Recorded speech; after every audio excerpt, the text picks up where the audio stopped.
جب اسلام دنیا میں آیا تو اسلام نے ہمیں بتایا کہ ہم نے اگر عبادت کے لیے اپنے آپ کو باؤنڈ کرنا ہے تو ہم صرف اللہ کے لیے کر سکتے ہیں اپنے آپ کو باؤنڈ، اور وہ بھی مسجد کے اندر۔ تو نبی صلی اللہ علیہ وسلم نے مسجد میں اعتکاف فرمایا، اس وقت سے لے کے آج تک امت آپ صلی اللہ علیہ وسلم کے اس عمل کو فالو کر رہی ہے۔ اس کی فضیلت کیا ہے؟ رسول اللہ صلی اللہ علیہ وسلم نے فرمایا ایک دن کا اعتکاف، بشرطے کے اخلاص کے ساتھ ہو، ایک دن کا اعتکاف آپ نے فرمایا انسان کو جہنم کی آگ سے ایسے دور کر دیتا ہے جیسے زمین اور آسمان کا جیسے فاصلہ ہے۔ تو اس عبادت کا بنیادی مقصد یہ ہے کہ انسان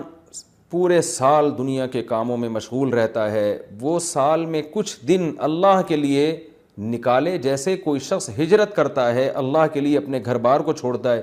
تو معتکف بھی ایک نوعیت کی ہجرت کرتا ہے، وہ اپنے بیوی بچوں کو، اپنے اہل و عیال کو، اپنے رشتہ داروں کو چھوڑ چھاڑ کے اللہ کی گھر میں اور مسجد میں آ کے وہ پڑھ جاتا ہے۔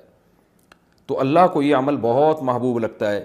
کہ اتنی مصروفیتوں میں جب لوگ دنیا کی گہما گہمیوں میں مبتلا ہیں، کوئی شخص میری خاطر سب کچھ چھوڑ چھاڑ کے میرے گھر میں آ کے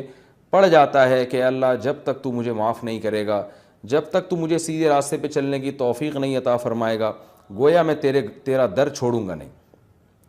تو اللہ کو یہ عمل بہت محبوب ہے، اور پچھلی امتوں میں بھی کسی نہ کسی درجے میں یہ عمل مختلف شکلوں میں مشروع رہا ہے۔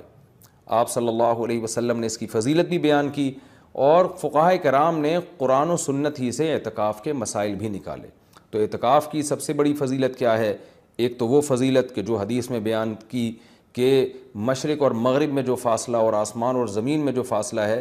اتنا اللہ تعالیٰ جہنم کی آگ سے انسان کو دور کر دیتے ہیں۔ دوسری فضیلت اعتکاف کی کہ اس میں ہم آپ صلی اللہ علیہ وسلم کی ایک سنت کو فالو کر رہے ہوتے ہیں، جو کام نبی نے کیا ہم وہ کر رہے ہوتے ہیں، اور قرآن کہتا ہے لَقَدْ كَانَ لَكُمْ فِي رَسُولِ اللَّهِ أُسْوَةٌ حَسَنَةٌ، تمہارے لیے محمد صلی اللہ علیہ وسلم کے عمل میں اسوہ حسنہ، ایک اچھا نمونہ ہے، جیسے انہوں نے زندگی گزاری تم بھی ایسا کرو۔ تو نبی صلی اللہ علیہ وسلم کی سنت اس سے زندہ ہوتی ہے۔ دوسری فضیلت، تیسرا فائدہ اعتکاف میں کیا ہوتا ہے کہ آپ 10 دن جب مسجد کے ماحول میں گزارتے ہیں، مسجد کی ایک روحانیت ہوتی ہے، مسجد گناہوں سے پاک جگہ ہے، تو اس کچھ بھی نہ کریں، اس روحانیت کے اثرات آپ کے دل کے اندر جذب ہوتے ہیں، لاشعوری طور پر آپ کا دل اندر سے تبدیل ہوتا ہے۔ یہ اعتکاف کا تیسرا فائدہ۔ چوتھا فائدہ، آپ کو 10 دنوں تک باجماعت نماز پڑھنے کی توفیق ملتی ہے، آپ کو مسجد میں عبادت کی توفیق ملتی ہے، فارغ علماء کے بیانات سننے کی آپ کو توفیق ملتی ہے۔ یہ ایک بہت بڑا فائدہ ہے اعتکاف کا۔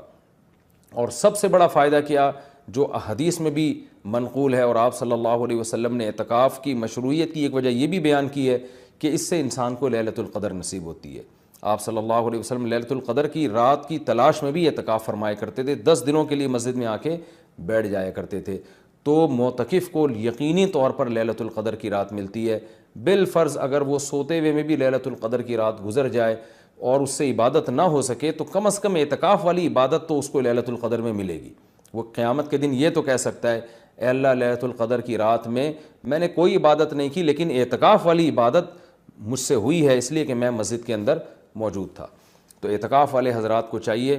کہ اعتکاف میں اگر آپ کچھ نہیں بھی کرتے، صرف فرض نماز پر اکتفا کرتے ہیں، تو آپ کو اعتکاف کا پھر بھی ثواب ملے گا۔ لیکن یہ جب اللہ کی طرف سے اتنا بہترین پیکیج آپ کو ملا ہوا ہے، آپ فارغ بھی ہیں، رمضان کا آخری عشرہ بھی ہے، اپنے آپ کو آپ نے باؤنڈ کیا ہوا ہے مسجد میں، تو سو کے یہ وقت گزار دینا یہ بہت بڑے اجر سے محرومی کا ذریعہ ہے۔ اس لیے معتکف کو اپنا وقت زیادہ سے زیادہ عبادت میں، تلاوت میں، نماز میں، دعاؤں میں لگانا چاہیے۔ اس بارے میں کچھ مسائل بھی ہیں کہ اعتکاف کن چیزوں سے ٹوٹتا ہے۔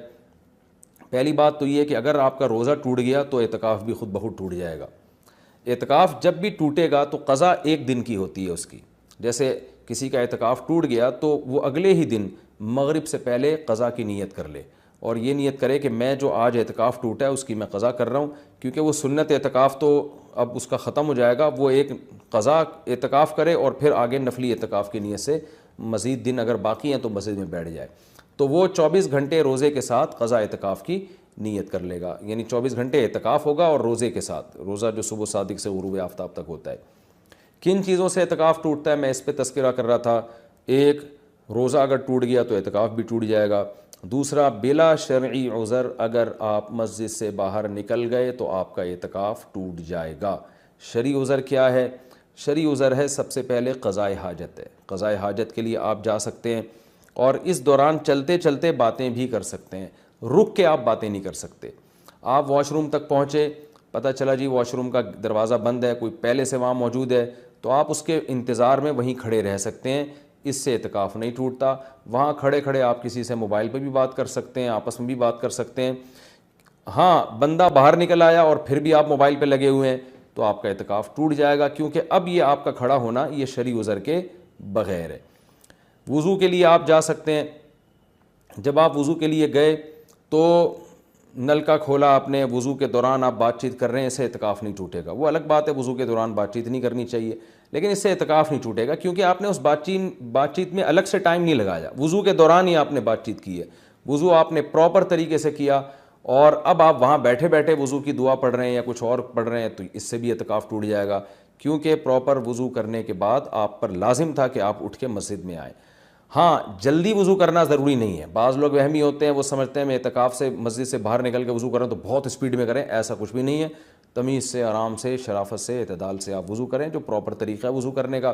جب آپ وضو میں قلی کر رہے ہیں تو اس دوران آپ ٹوتھ پیسٹ یا برش بھی کر سکتے ہیں مسواک کی نیت سے۔ ہاں، وضو کرنے کے بعد الگ سے پھر یا الگ سے ٹوتھ پیسٹ یا مسواک کرنے کے لیے مسجد سے باہر جانا، اس سے اعتکاف ٹوٹ جائے گا۔ وضو کے دوران وضو ہی کی نیت سے یہ کام کیا جا سکتا ہے، تو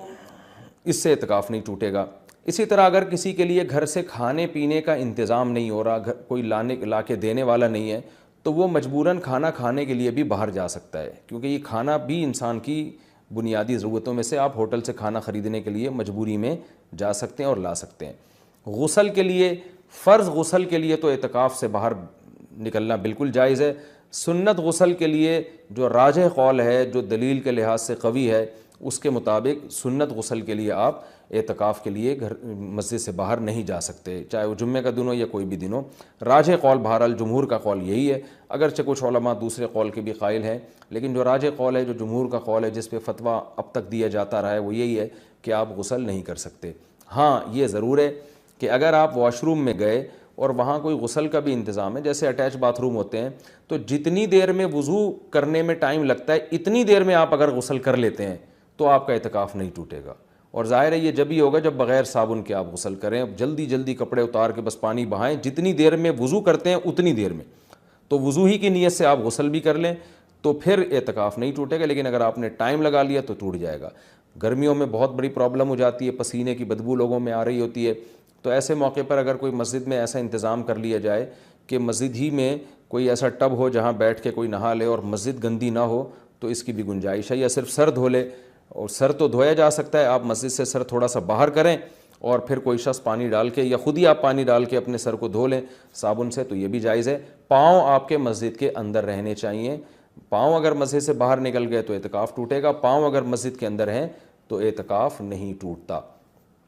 یہ بھی اعتکاف کے کچھ بیسک مسائل تھے۔ اعتکاف کے دوران آپ کسی کے جنازے میں جانے کے لیے مسجد سے باہر جائیں گے، اعتکاف ٹوٹ جائے گا۔ کسی کی عیادت کے لیے مسجد سے باہر نکلیں گے، اعتکاف ٹوٹ جائے گا۔ لوگ کر رہے ہوتے ہیں یہ کام، جی وہ اللہ معاف فرمائے نانی کا انتقال ہو گیا، چاچا کا انتقال ہو گیا تو ہم جا رہے ہیں، تو بھائی نہیں جا سکتے آپ، جس کا بھی انتقال ہو گیا اس کے لیے یہیں بیٹھ کے آپ دعائے مغفرت کریں، اور ان کا جنازہ اگر وہیں آ جاتا ہے تو مسجد کے اندر بعض جگہوں پہ صفیں بنتی ہیں، جنازہ باہر رکھا جاتا ہے تو ٹھیک ہے، مسجد سے باہر آپ نہیں جا